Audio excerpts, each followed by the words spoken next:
अंदर श्लोक भी है और ऐतरेय ब्राह्मण में वो श्लोक है। वो श्लोक संस्कृत में चरैवती चरैवती ऐसा कहता है। उसका मतलब है चलते रहो चलते रहो। वो श्लोक बहुत सुंदर है।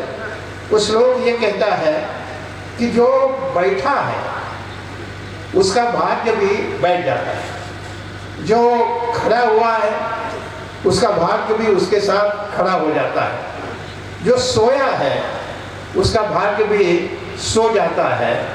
और इसलिए हे मनुष्य, तुम सदैव चलते रहो चरैवती चरैवती। उसके बाद का दूसरा श्लोक तो और अधिक सुंदर है। वो दूसरा श्लोक ये कहता है जैसे मधुमक्खियाँ एक फूल से दूसरे फूल पर जाकर मध शहद संग्रहित करती रहती है, या पक्षी एक पेड़ से दूसरे पेड़ पर उड़कर जाते हैं और फिर मधुर मधुर फल खाते रहते हैं, या यह सूर्य जो सुबह से शाम तक चलते चलते प्रकाश देता है, जीवन को चेतना देता है। और इसलिए सूर्य जो है वह जगत वंद्य हुआ है।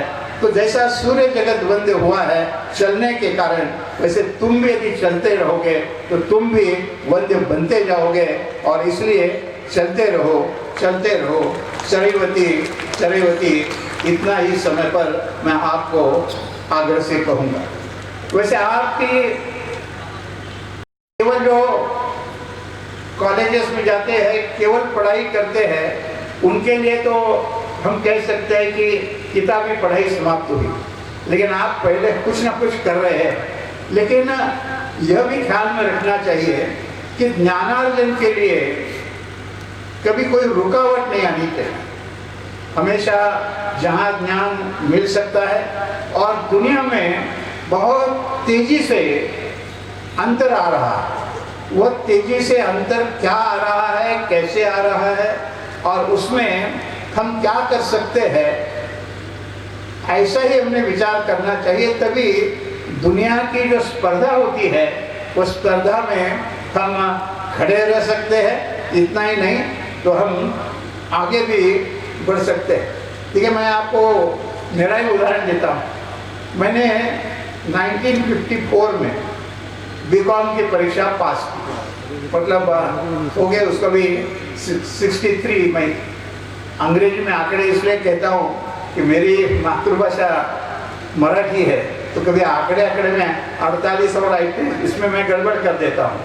तो ऐसी गड़बड़ लिखने में न हो, इसके लिए मैंने 1954 में, मतलब 63 साल के पहले बीकॉम की परीक्षा पास की। और पुणे दक्षिण भारत में तो एक विद्या की नगरी मानी जाती है। ऐसे नगरी में मैंने बीकॉम की परीक्षा पास की 1954 में। लेकिन बाद में नौकरी के लिए मैं मुंबई आया। तो मुंबई आने के बाद फिर पहले दफ़े मैंने टेलीफोन पर बात की, क्योंकि मेरे पास भी पहले टेलीफोन नहीं था और मेरे मित्र जो थे उनके पास भी टेलीफोन नहीं था।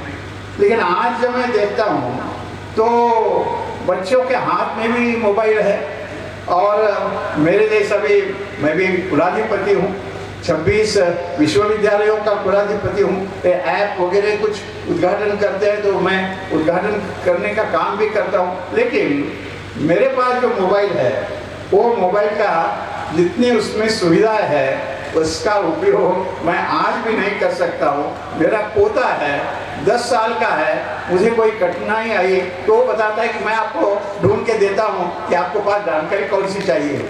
यानी ये जो परिवर्तन हो रहा है, ये परिवर्तन के साथ हमने हमेशा रहना चाहिए। ऐसे जब हम रहेंगे तभी निश्चित तौर पर हमें आगे बढ़ने के लाभ होगा। और ये करते समय एक बात मैं ज़रूर कहना चाहूँगा, और वो ये बात है कि उपाधि प्राप्त की है, हमेशा ज्ञान अर्जन करते रहना है, लेकिन ये करते समय अपने व्यक्तित्व का भी विकास करना चाहिए। पर्सनालिटी डेवलपमेंट होनी चाहिए। और पर्सनालिटी डेवलपमेंट के बारे में मैंने आपको जानबूझकर बताया कि मैंने 1954 में बीकॉम की परीक्षा पास की। हमारे समय पर ये बिजनेस एडमिनिस्ट्रेशन वगैरह ऐसे सब्जेक्ट ही नहीं। बीकॉम में अकाउंटेंसी, ऑडिटिंग, फिर कमर्शियल लॉ, ज्योग्राफी, ऐसे ऐसे सब सब्जेक्ट थे, इकोनॉमिक डेवलपमेंट। तो हमारे अकाउंटेंसी के प्रोफेसर ने हमको बताया, देखिए 4 साल में हमने आपको अकाउंटेंसी ऑडिटिंग पढ़ाया, डेबिट क्या है, क्रेडिट क्या है, चेक का मतलब क्या है, ड्राफ्ट का मतलब क्या है, चेक में पेज अकाउंट चेक का मतलब क्या है, ऑर्डर चेक का मतलब क्या है, बेरर चेक का मतलब क्या है, ये सारा आपको सिखाया है। ये आप भूल जाओगे तो भी चलेगा, क्योंकि ये वो सब किताब में है। लेकिन उन्होंने हमें कहा सबको कि आज जो मैं बता रहा हूँ वो यदि आप स्मरण रखकर उसके अनुसार काम करेंगे तो निश्चित तौर पर आप जीवन में सफल हो सकते हैं। ऐसा कह के उन्होंने हमको 4 मंत्र बताए। वो 4 मंत्र मैं इसलिए बता रहा हूँ कि मैं भी एक 1500 जिस गांव की आबादी है, ऐसे में 10वीं तक वहाँ ही पढ़ाई किया। तो करते करते फिर पुणे गया, मुंबई गया, नौकरी की, 3 बार विधायक हुआ, 5 बार सांसद हुआ, मंत्री हुआ, और अब देश के सबसे बड़े उत्तर प्रदेश का मैं राज्यपाल हूँ। तो ये 4 मंत्रों ने मुझे बहुत साथ दी है, और इसलिए ये मंत्र मैं आपको संक्षेप में बताने की कोशिश करता हूँ। तो पहला उन्होंने मंत्र बताया, जीवन में सफलता पानी है तो smile smile smile and smile, मुस्कुराते रहो। आप जब मुस्कुराते रहते हैं तो अपने आप में आपका व्यक्तित्व ऐसे सुधर जाता है। जो सामने से आता है थोड़ा मुस्कुराया तो स्वाभाविक तौर पर एक अपनत्व का निर्माण होता है। उसका अभी उदाहरण करके मैं बताने के लिए जाऊंगा तो बहुत समय लंबा हो जाएगा, लेकिन ये एक उदाहरण ये मैं बताता हूँ। आगे के जो मामले है उसमें उदाहरण नहीं बताऊंगा। तो उन्होंने ये कहा उस समय पर, देखिए अपने क्लास में 4 लड़कियां हैं। अब एक लड़कियां जो है वह कोई शादी में जाती है, कोई फंक्शन में जाती है, तो अच्छे कपड़े सब पहनते हैं। लड़कियां और अधिक अच्छे कपड़े पहनते हैं। अच्छे कपड़े पहनने के बाद फिर जरा फेस पाउडर वगैरह वगैरह लगाते हैं, फिर आईने के सामने जाकर देखते हैं, और देखते देखते फिर खुद कर मुस्कुराती है, तो मैं मुस्कुराती हूँ तो कितनी सुंदर दिख रही हूँ, यह भी देखते रहते हैं, और इसलिए आप मुस्कुराते रहो। आप देख रहा हूँ मैं चेहरे पर। लेकिन बात ये है कि आजकल की लड़कियां तो 5 मिनट में तैयार हो जाती है, लेकिन लड़कों को तैयार होने के लिए 10-10 मिनट लगते हैं। और इसलिए मुस्कुराते रहो, और कब मुस्कुराना नहीं वह भी जरा आप ख्याल में रखो। नहीं तो आप यहाँ से घर जाओगे, घर में माता पिता कोई ना कोई से, घर में बर्तन को बर्तन तो लगता ही है। ऐसा कोई घर नहीं होगा कि जहाँ पति पत्नी का जोर से संवाद कभी ना कभी नहीं होता है। बर्तन को बर्तन सब जगह पर लगता है। आपके घर में लगता होगा, मेरे घर में लगता है, मुझे कहने में कोई संकोच नहीं।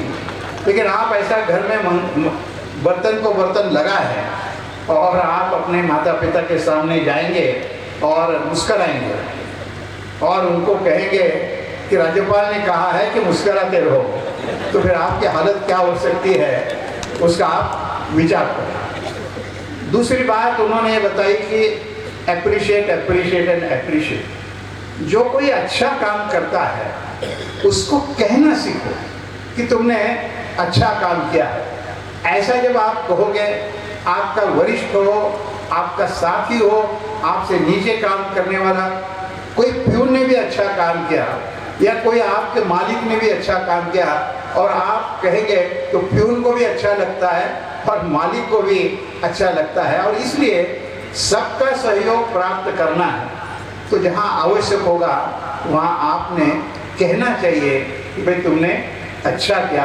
प्रोत्साहन देने से ही आप कलेक्टिव लीडरशिप तैयार कर सकते हैं, और जिसके पास कलेक्टिव लीडरशिप है वही आगे जा सकता है। ये कलेक्टिव लीडरशिप केवल राजनीति में नहीं, सभी क्षेत्रों में आवश्यक होती है। तीसरी बात उन्होंने ये बताई कि डोंट बिलिटल अदर्स, किसी की आप अवमानना मत करो। ऐसे अवमानना करने का बहुत खराब परिणाम होता है।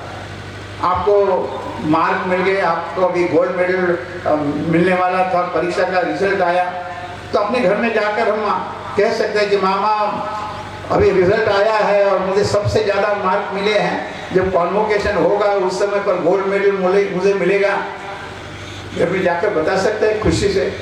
लेकिन ये कहते समय यदि आपने कहा लेकिन वो लड़का है ना, वो 4 बिल्डिंग के आगे रहता है, वो भी हमारे क्लास में ही है, लेकिन वो लड़का कहता था कि 24 घंटे पढ़ाई करता था और कहता था कि मेरा ही पहला नंबर आएगा, मेरा ही पहला नंबर आएगा, लेकिन देखो माँ मेरा पहला नंबर, अब तुम्हारा पहला नंबर आए, खुशियाँ मनाओ। ये करते समय उस बेचारों को क्यों आप ये कह रहे हैं कि वो दूसरा नंबर आया, आपको मार्क मिले 90% और उसको मिले 89.5%, आधा % मार्क उसको कम मिला, तो आप उसकी अवमानना करते हो। और ये अवमानना जैसे जैसे जीवन में सफलता मिलती है तो एक अहंकार आ जाता है, और ये अहंकार के जैसा जीवन में दूसरा कोई शत्रु नहीं हो सकता है। और इसलिए किसी की भी आप अवमानना मत करो। किसी को कहने हुए शब्द जो है, अभी खेलते समय गिर गए, लग गया तो भी वो जख्म पूरी हो जाती है, लेकिन किसी को आपने 4 लोगों में ऐसे शब्द बोले तो आदमी आसानी से भूलता नहीं है और कभी ना कभी उसका बदला लेने की कोशिश करता है। और इसलिए आपके जीवन के प्रगति में ये अहंकार जो है वो स्पीड ब्रेकर जैसा काम करता है। गाड़ी तेजी से अच्छी गति से जा रही है, लेकिन आपने जो स्पीड ब्रेकर नहीं देखा तो क्या हो सकता है, हम सब जानते हैं। और चौथी बात उन्होंने बताई कि there is always a better way of doing things. आप जो भी करते हो वो अधिक अच्छा कैसा हो, इसके बारे में हमेशा सोचते रहना चाहिए और सोचने के बाद उस प्रकार से करते भी रहना चाहिए। कभी कभी छोटी छोटी बात होती है और छोटी छोटी बात यदि हम समय पर करते हैं, अब जैसे मैंने अभी का उदाहरण, और मैं कार्यक्रम में जाता हूँ तो वहाँ का 1-2 उदाहरण बताता हूँ better way of doing things के तौर पर। अब समझ लीजिए मैंने यहाँ से कहा कि भाई यार तालियां बजाओ, अच्छा ज़रूरत था क्या, लेकिन मैंने कहा तो सबको खुशी लगी, आगे हम बढ़ गए। अब इतने सुंदर यहाँ गोल्ड मेडल्स दिए गए, अब गोल्ड मेडल्स के बारे में और बाद में सर्टिफिकेट दिए गए, तो सर्टिफिकेट मैंने देखे, सर्टिफिकेट बहुत अच्छे हैं, लेकिन ये सर्टिफिकेट यदि इतने अच्छे प्रिंटिंग के साथ साथ यदि उसको लैमिनेट करके दिया जाता तो इनका सर्टिफिकेट कभी पानी गिर गया, ये खराब हो गया, वो नहीं होता है। तो लैमिनेट किया, better way of doing thing. और मैं कहूँगा कि कम से कम डिग्री सर्टिफिकेट और ये ज़्यादा खर्चा उसमें नहीं आता है, लेकिन जीवन का ये पहला इस प्रकार का जब होता है तो कैसे अधिक अच्छा हम काम करें, ऐसा सोचते रहना चाहिए। और ऐसे सोचने के साथ एक और बात कहकर मैं मेरा भाषण पूरा करूँगा, और वो ये है कि आपका एक महाकुंभ तो समाप्त हुआ है यहाँ का, और महाकुंभ का महत्व आप सब लोग मुझसे अधिक जानते हैं, लेकिन एक दूसरा महाकुंभ इस समय पर उत्तर प्रदेश में चल रहा है, वो जनतंत्र का महाकुंभ चल रहा है। और आग्रह है आप सब लोगों के लिए कि संविधान ने जिस व्यक्ति को 18 साल प्राप्त पूर्ण हुए हैं उसको अधिकार दिया है मतदान का, और ये मतदान का अधिकार दिया है तो जिसको अधिकार दिया है उसका कुछ दायित्व भी होता है। और ये दायित्व में स्थिति क्या है, दायित्व में स्थिति ये है कि मैं थोड़े आंकड़े आपको जरूर बताना चाहता हूँ कि विधानसभा का 2012 में जो चुनाव हुआ, उस चुनाव में 12.74 करोड़ मतदाता थे, और वोटिंग हुआ 59.5%। फिर लोकसभा का चुनाव हो गया 2014 में, उसमें मतदाता थे 13.88 करोड़ और उस समय पर मतदान हुआ 58.3, मतलब दोनों समय पर 60% से मतदान कम हुआ। इसका दूसरा अर्थ है कि 40% लोग मतदान के लिए नहीं गए। तो मुझे ऐसा लगता है कि ये जो अधिकार मिला है उसका उपयोग करना आवश्यक है। और मैं सबको आग्रह से कहूँगा कि अब 3 चरण, आज तीसरा चरण चल रहा है, अब ये तीसरे चरण के साथ ही साथ जो अनुभव आ रहा है वह भी थोड़ा सुखद अनुभव है। सुखद अनुभव इस भूमिका में है कि गोवा में एक दिन का ही चुनाव था, मतदान था, तो गोवा में इस समय पर 83% मतदान हुआ है। फिर पंजाब में भी एक दिन का ही मतदान था, उसमें 79% मतदान हुआ है। अब उसकी तुलना में देखिए, अपना पहला चरण जो हो गया उसमें 64% मतदान हुआ। एक दृष्टि से देखा जाए तो 59